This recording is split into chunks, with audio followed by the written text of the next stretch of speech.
Okay, you're buying a unit, you're buying a house, you're told you need to get a building inspection. Is it overrated? Is it essential? Stay tuned. We're going to talk about it today.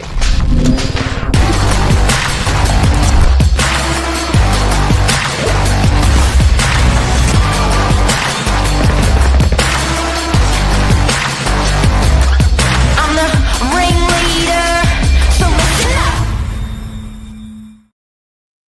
Alex Muris, sales extraordinaire in Northern Beaches. How are you today? Good, Mark. Good. Monday morning, nice and fresh. Bit chilly out there today, but put the jacket on and we're good to go. Yeah, it's like 9 degrees this morning. I saw it's unbelievable. And Winter's winter's coming. definitely. It's the here, first day of June. winter. Yeah. Happy Wow. winter, everyone. Happy winter. How exciting. Happy winter.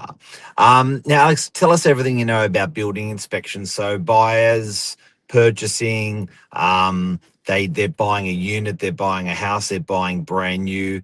What is a building inspection apart from the obvious? Yeah. So, I mean, a building inspection is generally, in most cases, the buyers will pay someone, a building inspector, to come in and inspect the building. Houses is a little bit more necessary, I would feel. It's someone who comes in, checks in the roofs for leaks, checks the foundations of the house to make sure there's no cracking in the framework, no bricks are falling apart, just to do your basic checks over the property to ensure you're buying a good asset or a good home. They also do come into cases on strated titles and apartments, which we will get into later. Is it worth it on that side, or is it just more or less go through the strata report for the property? But they pretty well check over your asset, check over your home, make sure everything's safe and sound and ready to go. And these are done in writing, so they're a 50-page report with lots of pretty photos. Yeah. So the reports come in, they are quite extensive. I think it depends on the company and the person you get in to do it. But all of the cases that I've seen, and majority of them, do go over absolutely everything, because at the end of the day, they have to cover themselves. If anything were to go wrong and they didn't have it in the report, then they would be liable. And what's the cost of a building inspection?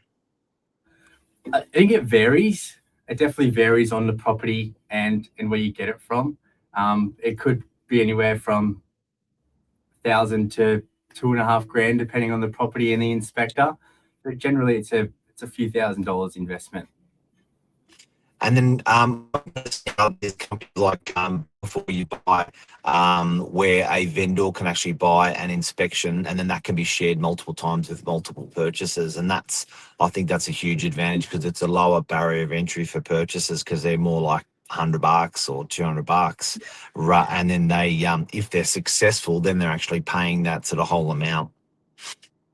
Yeah, that's a good tool for vendors to use as well, and it gives buyers a little bit more confidence.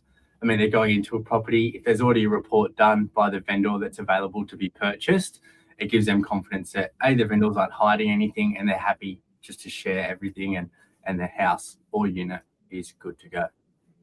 Now, this goes wrong, guys. We get these, there's I guess building inspections can be referred to you by your solicitor, by your conveyancer, by your real estate agent.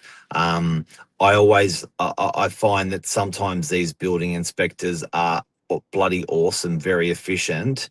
What I find interesting with strata is a building inspector that, and look, I'm sure there's an equal and opposite argument to this one, but with strata, they're only actually, say it's a block of 12, they're only going through one unit.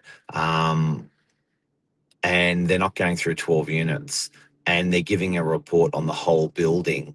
So sometimes I find people don't actually spend money on getting a building and pest inspector on a strata, because they can't get through every lot.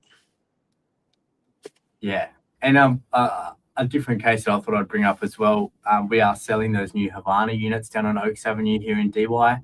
The last two that I've sold, the purchasers have organised to have building inspections done on the unit, which personally I thought was a little bit odd. Brand new units, brand new apartments, no one had ever lived in there before, and they're having an inspection done. I think on these two cases, it was recommended from the solicitor.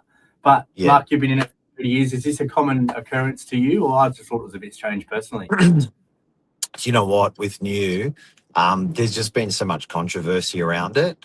I think as a lawyer, to make sure you're covering your ass, you're going to recommend it to your client because your client's going to pay, and then you've actually got rid of that responsibility of not recommending it potentially. So I think there's these days everyone's covering their bums more than ever.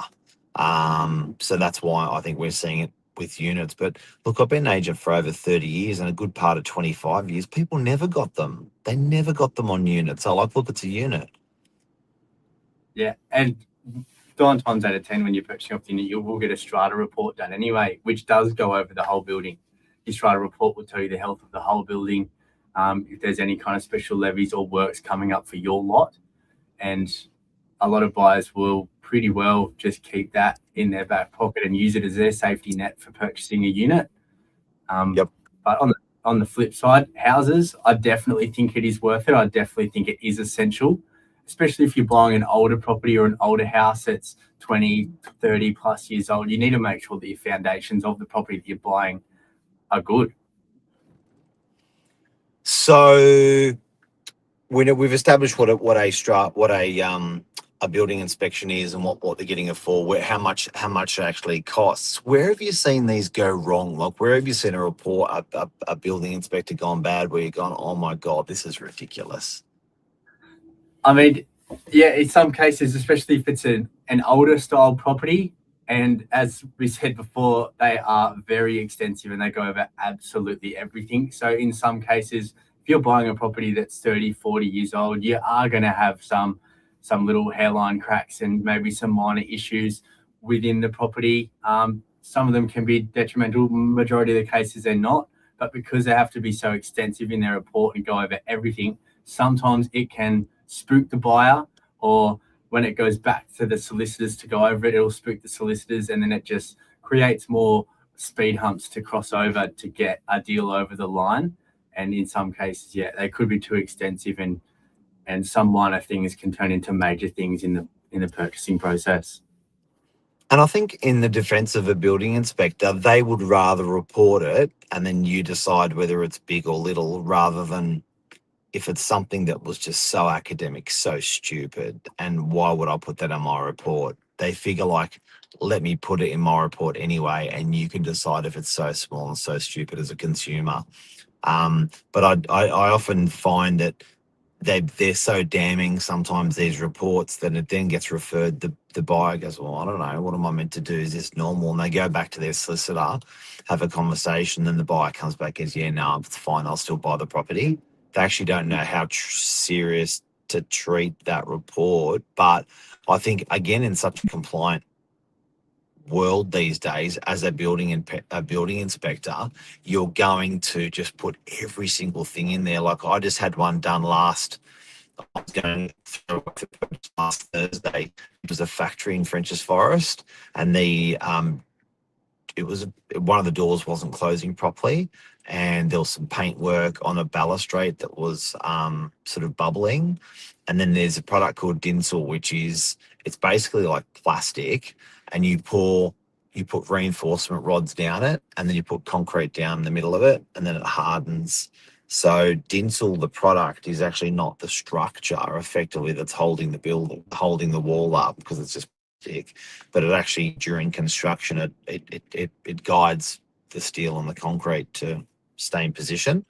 And it was, people expected that Dinsel wall was to be painted, beautifully finished, not in perfect form. And sometimes concrete blows out because it's concrete.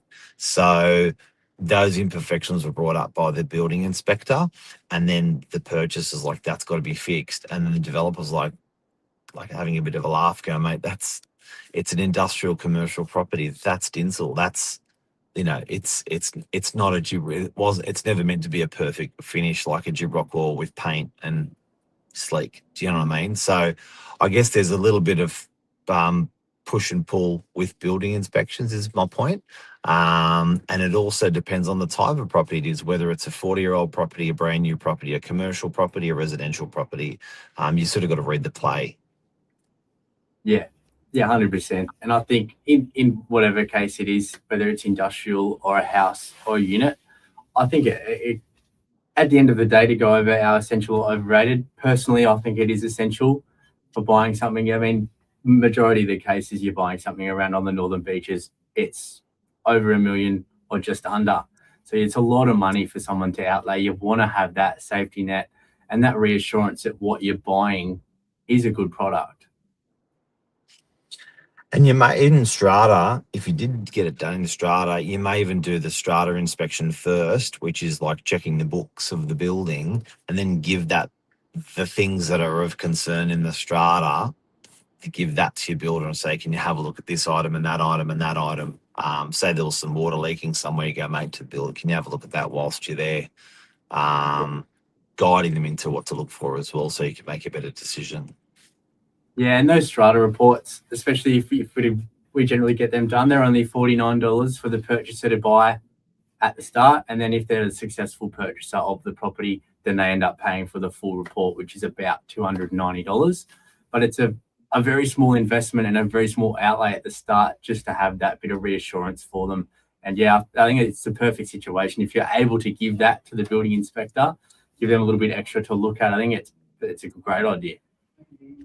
Anything else we want to add before we go on building inspections?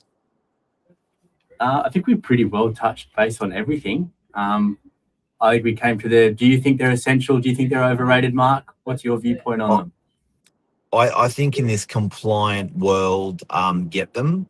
But if you know personally a good friend that's a builder, almost just as good, and save the money if you've got, except you can't sue your friend if something goes wrong. But I think if you've got a buddy in building, they're going to give you some good guidance as well as a building inspector. But termites for a house, I think stuff like that you can. You've got to get a building inspection. I'd say for sure on a house, and on a strata, I'm probably 50-50. I agree. Couldn't agree more. Mr. Muris, thank you very much. Thank you. It's great. It's my debut on Morning Minutes. It's the first time. First time this morning. Broke your virginity on it, mate. Jesus. And this is we've done 1,672 episodes of this show. Far out. And also starting winter, I think, is a big one. Like, happy winter, everyone's the first day, and cold. Happy winter. It's nearly a turning point in the property market. I mean, generally when you go through winter, things start to slow down a little bit, but we'll see how we go. Yeah. Interesting. All right. Have a great day. Thanks, mate. Thanks. Cheers. Bye.